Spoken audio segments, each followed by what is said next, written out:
नमस्कार, आप सुमेरा जी, आप प्लीज शुरू करें। नमस्कार, स्वागत है आपका। आपके साथ मैं हूं सुमेरा खान। 4 का चक्रव्यूह में आपका स्वागत है। नमस्कार, मैं हूं आपके साथ विवेक शांडिल्य।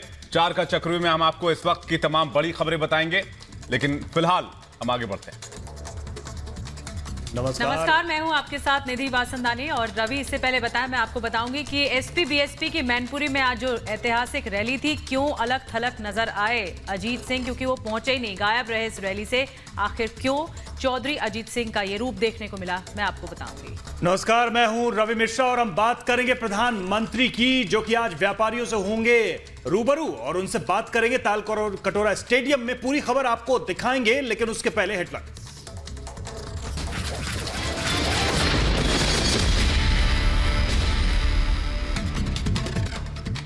तो बड़ी खबर इस वक्त की राहुल गांधी से जुड़ी हुई, जिससे जुड़ा एक सवाल हम आज उठाएंगे कि नेता के तौर पर क्या फेल हो गए राहुल गांधी। ये बड़ा सवाल, क्योंकि एक एक कर उन्हें जिस तरह से साथ छोड़ रहे हैं उनके नेता। अब प्रियंका चतुर्वेदी शामिल हो गई हैं शिवसेना में, तो बड़ा सवाल ये कि क्या फेल हो गए हैं नेता के तौर पर राहुल गांधी। मैनपुरी की रैली में एक मंच पर मुलायम सिंह यादव, मायावती और अखिलेश यादव नजर आए। यहां पर गठबंधन की महारैली चल रही थी, लेकिन सवाल यह कि क्या मायावती गेस्ट हाउस कांड भूल गई? क्या वो बेइज्जती मायावती के जहन से खत्म हो चुकी? और इसी रैली में विवेक नदारत रहे चौधरी अजीत सिंह। आरएलडी के नेता क्यों आखिर अलग नजर आए चौधरी अजीत सिंह, और क्यों नहीं शामिल हुए महागठबंधन की इस महारैली में, मैं आपको बताऊंगी। और बात करेंगे ताल कटोरा स्टेडियम में हो रहे प्रधानमंत्री के व्यापारियों के साथ इंटरेक्शन की। सबसे बड़ा सवाल यह कि क्या कहेंगे व्यापारियों से प्रधानमंत्री। और अब सीधे रुख करते हैं श्वेता का। ताल कटोरा स्टेडियम में ही मौजूद हैं, वहीं पर प्रधानमंत्री नरेंद्र मोदी का कार्यक्रम शुरू होगा। श्वेता, वहां पर क्या कुछ चल रहा है इस समय? क्या प्रधानमंत्री नरेंद्र मोदी पहुंच चुके हैं, पहुंचने वाले हैं? क्या जानकारी मिल रही है? किसी के पास पर्स तो नहीं है?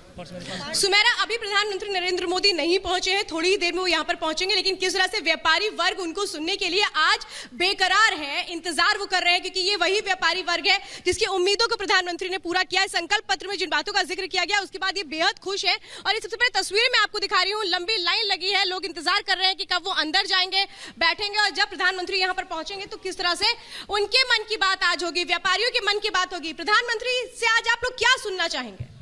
प्रधानमंत्री जी को बहुत बहुत बधाई देना चाहते हैं कि उन्होंने व्यापारियों के लिए एक व्यापार आयोग बनाया है और व्यापारियों के लिए उन्होंने पेंशन का भी योजना बनाया है। ऐसा भारत के इतिहास में आज तक ऐसा नहीं हुआ और ऐसे प्रधानमंत्री नहीं हुआ जो व्यापार आयोग बना करके व्यापारियों की जो भी समस्या होगी डायरेक्ट व्यापार आयोग में जाए और अपनी बात को रखे। इसके लिए सुनी गई, बिल्कुल सुनी गई। अब तो पेंशन भी दिया जाएगा।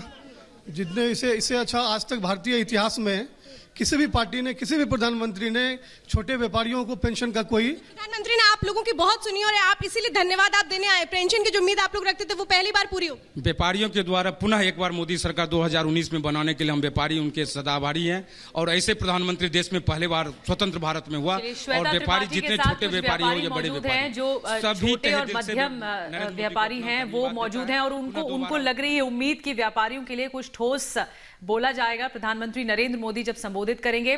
निधि चतुर्वेदी भी मौजूद हैं वहीं से, ताल कटोरा स्टेडियम से। निधि, आपके साथ कुछ लोग मौजूद हैं और ये जरूर जानिए उन लोगों से कि जिस तरह से संकल्प पत्र में, बीजेपी के संकल्प पत्र में इस बात को तवज्जो दी गई है कि व्यापारियों के बारे में सोचा जाएगा या दिल्ली के लोगों के बारे में सोचा जाएगा या पूरे देशवासियों में जितने भी बिजनेस क्लास लोग हैं उनके बारे में कुछ ना कुछ ठोस होगा, तो क्या लोग वो उम्मीद करके बैठे हुए हैं?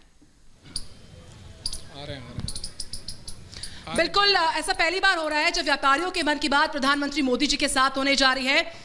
बिल्कुल ऐसा पहली बार हो रहा है कि प्रधानमंत्री जो हैं वो व्यापारियों के मन की बात जो है आज करने जा रहे हैं। और पहली बार ऐसा भी हो रहा है कि 45 पन्नों के 75 सूत्रीय संकल्प पत्र में व्यापारियों के सरोकारों का जिक्र है। क्या रोड मैप होगा, क्या वो सरोकार है, कितनी आशान्वित है जनता। कुछ ट्रेडर्स मेरे साथ है, देश के अलग अलग कोनों से आए हैं। आपसे मैं बात करती हूँ। Paper merchants association recognised Delhi supports GST. हम मोदी जी के साथ हैं। देखिए, जीएसटी की सरलता का जिक्र पीएम मोदी ने अपने संकल्प पत्र में किया था, सिंप्लीफिकेशन ऑफ जीएसटी, उसी को सपोर्ट आप कर रहे हैं, क्या कहेंगे? It is one of the biggest tax reforms that BJP government, ये भाजपा सरकार की सबसे बड़ी उपलब्धि है कि जो कि उन्होंने इतनी बड़ा कानून जीएसटी जिससे देश में व्यापार करना सरल हुआ है वो पास कराया है।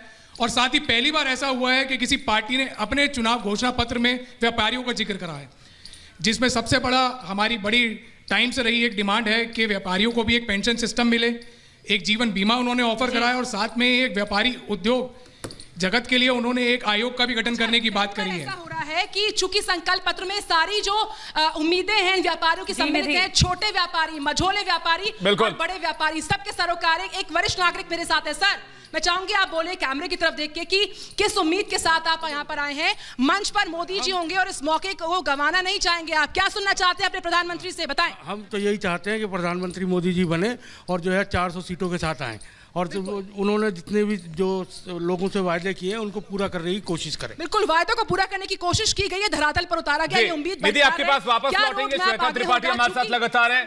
श्वेता, कांग्रेस लगातार ये कह रही है, कांग्रेस और विपक्ष लगातार ये बोलकर हमले कर रहा है कि ये जो जीएसटी है वो व्यापारियों के साथ, देश के साथ, ग्राहकों के साथ धोखा है।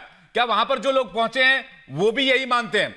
क्योंकि देखिए, एक जो अभी फिलहाल बात की जा रही है केंद्र सरकार की तरफ से कि जीएसटी बहुत सरल जीएसटी है, और आज व्यापारियों से जब पीएम बात करेंगे तो इस बात का जिक्र भी होगा।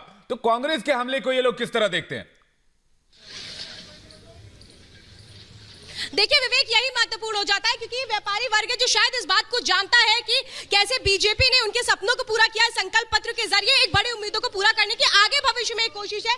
इनसे जरा मैं पूछ लेती हूँ, ये बताइए, एक तरफ तो लगातार कांग्रेस और बाकी विपक्षी दल ये कहते हैं कि बीजेपी की सरकारों की वजह से, बीजेपी की सरकार की नीतियों की वजह से कारोबारी परेशान होता है, उन लोगों को क्या जवाब देना चाहेंगे?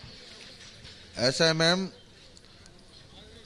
कारोबारी परेशान पहले कांग्रेस के टाइम में होता था, ये पहली बार हुआ, ऐसा पहली बार हुआ है भारत के आजाद होने के बाद इतिहास में किसी प्रधानमंत्री ने छोटे व्यापारियों के लिए पेंशन का जो अभी संकल्प पत्र में वादा किया है, ऐसा कभी नहीं हुआ। ये देखिए, आप सुन रहे हैं, यहाँ पे लोग कह रहे हैं कि कैसे उनकी उम्मीदों को पूरा किया जा रहा है, लेकिन ये देखिए कैसे बाकी राजनीतिक पार्टियां तो ये कहती रही कि बीजेपी ने कारोबारियों का ध्यान नहीं रखा, जीएसटी और डिमोनेटाइजेशन की वजह से आप लोगों को नुकसान उठाना पड़ा। उन लोगों को कैसे जवाब देना चाहेंगे? ऐसा है कि जो भी 2 नंबर के लोग हैं, उन व्यापारियों से ये पूछिए कि मोदी सरकार में 2 ऐसे बड़े फैसले लिए गए जो कि व्यापारियों के सीधे सीधे कनेक्ट होते हैं। वो फैसले थे एक डिमोनेटाइजेशन और एक जीएसटी लागू करना।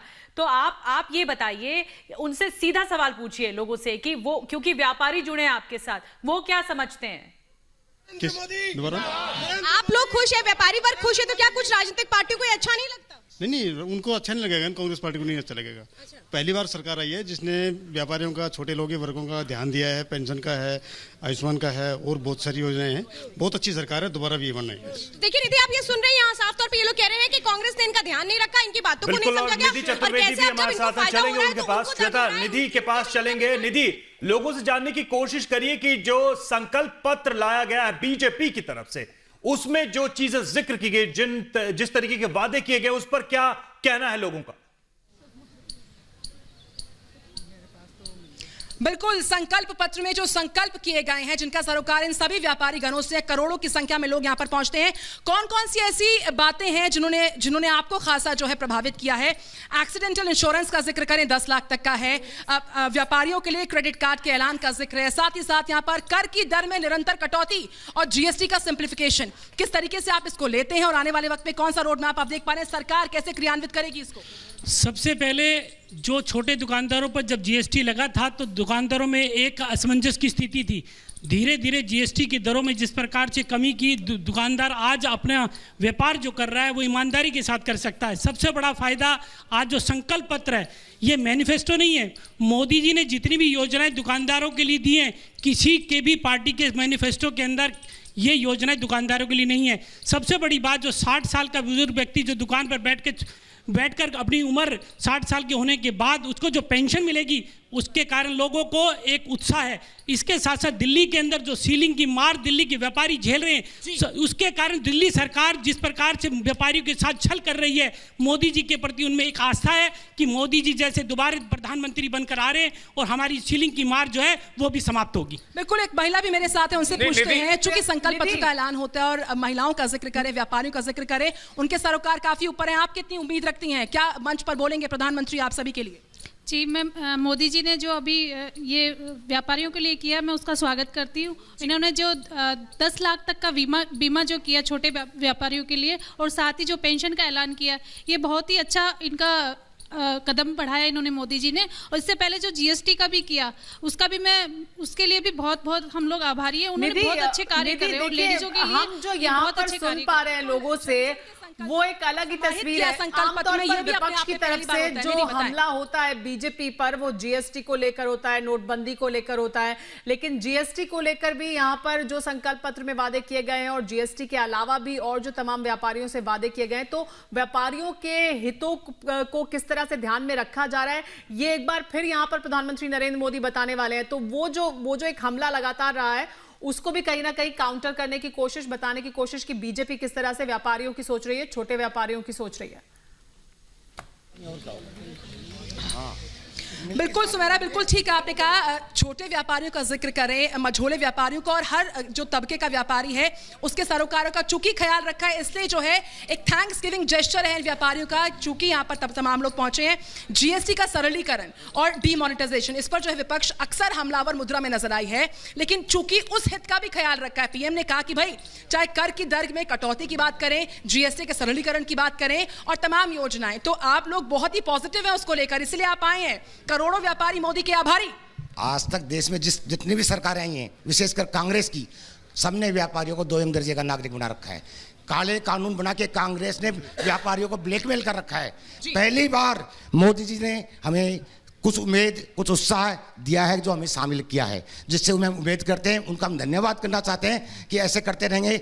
जिसने राजस्व का 70% हिस्सा 16 से 18 घंटे काम करके देश को दिया है, जिसके सुख समृद्धि, जो गरीबी योजना है, सब हमारे बलबूते पर चलती है। हमें चोर, ब्लैक निधि आपके पास वापस लौटेंगे। हिमांशु भी हमारे साथ जुड़ गए हैं, हिमांशु के पास चलेंगे। हिमांशु, ये एक बड़ा आयोजन है विपक्ष के आरोपों को काउंटर करने के लिए आज प्रधानमंत्री नरेंद्र मोदी की तरफ से और बीजेपी की तरफ से।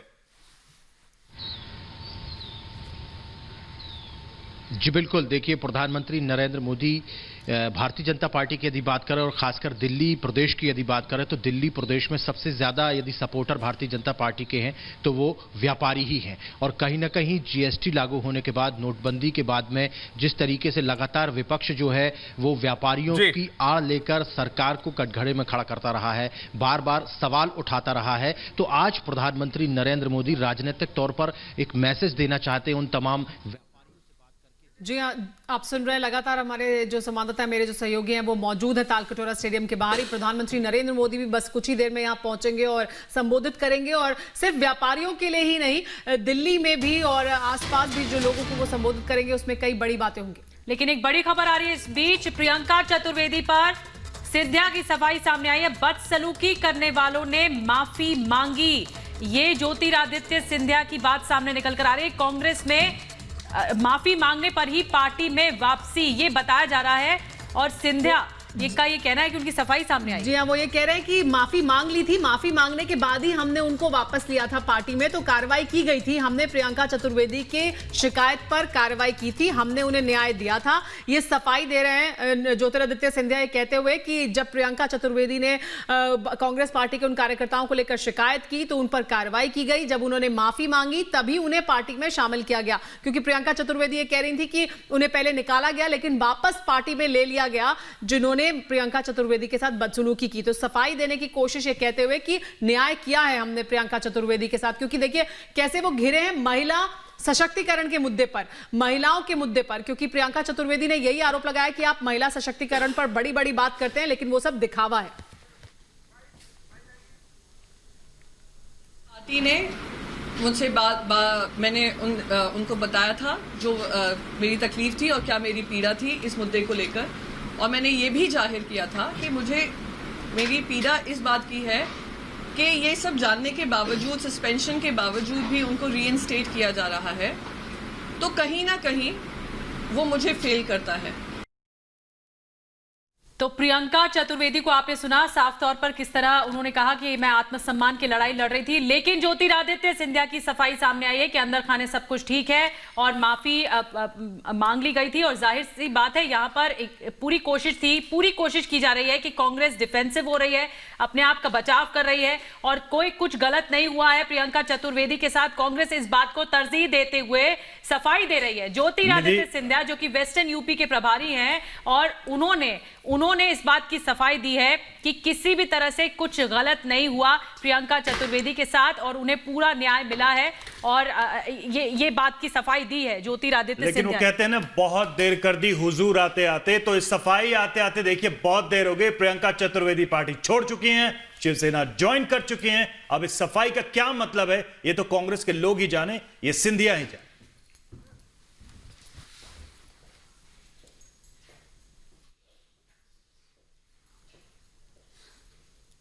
कांग्रेस पार्टी एक डूबता हुआ जहाज है और जब जहाज डूबने लगता है तो जो सबसे आगे बैठा होता है वो सबसे पहले कूद जाता है। कांग्रेस की प्रवक्ता ने वो कांग्रेस के जहाज को छोड़ दिया है, उससे साफ जाहिर है कि आज कांग्रेस की हालत क्या हो गई है।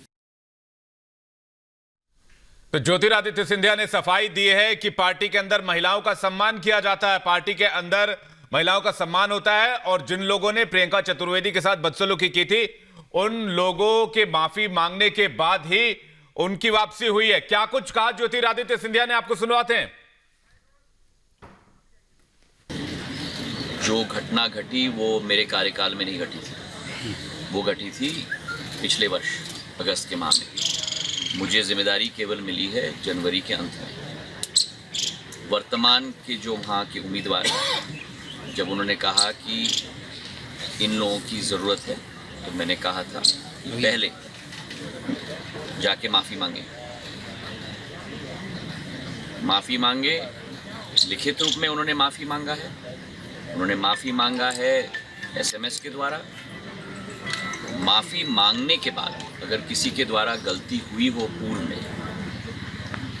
और वो अपने आप को गुनहगार समझता है और गुनहगार समझते हुए वह हाथ जोड़ के माफ़ी मांगता है, तो उसके आधार पर जब माफ़ी मांगी गई है और जब उम्मीदवार को उनकी ज़रूरत थी, उसके आधार पर मैंने ये निर्णय लिया कि जब माफ़ी उन्होंने मांग ली है तो जो बीत गई सो बीत गई, अब आगे का हमें देखना होगा। लेकिन ये शपथ जरूर कि ऐसा कभी भी अगर दोबारा कृत्य किया तो पार्टी के दरवाजे उनके लिए सदैव के लिए बंद रहेंगे। प्रियंका जी से कांग्रेस को कुछ नुकसान हो सकता है? नहीं, मैंने आपको ये कहा ना कि मेरी शुभकामनाएं उनके साथ हैं। मैंने ये भी कहा कि बहुत अच्छी प्रवक्ता रही है और मेरी सारी शुभकामनाएं उनको। तो ज्योतिरादित्य सफाई देते हुए, क्योंकि कहीं ना कहीं ये कांग्रेस पार्टी के लिए एक मुश्किल बात है जिसे डिफेंड वो नहीं कर पा रहे हैं कि किस तरह से बदसलूकी की गई और फिर उस पर कार्रवाई नहीं की गई। कार्रवाई की तो वापस ले लिया पार्टी में। ये जो हमला प्रियंका चतुर्वेदी ने किया ये कांग्रेस पार्टी के लिए काफी भारी साबित होगा। वक्त एक ब्रेक का है। ब्रेक के बाद दिल्ली के ताल कटोरा स्टेडियम से प्रधानमंत्री नरेंद्र मोदी लाइव होंगे। एक छोटे से ब्रेक के बाद हम फौरन लौट रहे हैं। तो आप देख रहे हैं 4 का चक्रव्यूह। ब्रेक के बाद आपका स्वागत है और अब जो खबर है वो हमको ये बताते हैं कि एसपी बीएसपी की आज मैनपुरी में ऐतिहासिक रैली थी, लेकिन सवाल उठे चौधरी अजीत सिंह पर, आरएलडी के नेता पर। वो इसलिए क्योंकि वो इस रैली से नदारत रहे और नदारत रहे। सवाल उठे कि क्या महागठबंधन में दरार आ गई है। ये दो तस्वीरें इस वक्त आप देख रहे हैं। एक मंच पर मायावती और मुलायम सिंह यादव, लेकिन चौधरी अजीत सिंह नहीं आए। जयंत सिंह भी वहां पर मथुरा में मौजूद थे, लेकिन वो भी इस रैली में नहीं पहुंचे। बिल्कुल। तो आखिर क्या वजह रही कि बिल्कुल, और कहीं ना कहीं इससे ये सवाल जरूर उठ गया है कि ये महागठबंधन कैसा है। दूसरी ही रैली और बड़े नेता गायब रहे। फिलहाल 4 के चक्रव्यूह में इतना।